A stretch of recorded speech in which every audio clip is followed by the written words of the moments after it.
নমস্কাৰ, এটা নতুন ভিডিঅ'লৈ সকলোকে স্বাগতম জনাইছোঁ। আজি মই বনাব লৈছোঁ ভাতকেৰেলা, আলু আৰু তিলৰ পিটিকা।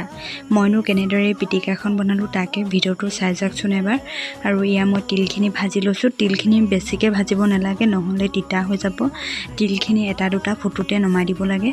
আৰু মই ভাতকেৰেলা, আলুখিনি বইল কৰি লৈছিলোঁ আৰু তিল ভাজি লোৱা হৈ গ'ল। এতিয়া মই তিলখিনি খুন্দি দিলোঁ খুন্দুনা এটাত। পিঁয়াজ কাটি ল'লোঁ আৰু এফালে মই ৰচুন অলপ খুন্দি লৈ তেলত গৰম কৰি লৈছিলোঁ। জোখ অনুযায়ী নিমখ অকণমান দি পিটিকা কৰিবইনো সকলোৱে জানেই। মই এতিয়া তেল যথেষ্ট অকণ দি মই ইয়াত নেমু অকণমান চেপি দিছোঁ। নেমুটো আপোনালোকে পিটিকাখনৰ জোখ অনুপাতে ল'ব, নহ'লে বেছি টেঙা হৈ গ'লে খাই ভাল নালাগিব। মই 2 লৈছোঁ নেমু। এতিয়া চেপি লৈ আটাইবোৰ মিক্স কৰি এতিয়া মই পিটিকা কৰি দিম। আৰু এই পিটিকাখন যে খাবলৈ ইমান ধুনীয়া হয় নহয়, আৰু খুব কম সময়ৰ ভিতৰতে বনাই খাব পাৰিব। তিলখিনি আপোনালোকে খুন্দি বৈয়াম এটাত ভৰাই থৈ দিলেও একো নহয়, পিছত প্ৰয়োজন অনুসৰি লৈ খাই থাকিব পাৰিব। আৰু খুব সহজতে হোৱা এখন পিটিকা। আৰু ভিডিঅ'টো চাই কেনেকুৱা লাগিলে জনাবচোন দেই।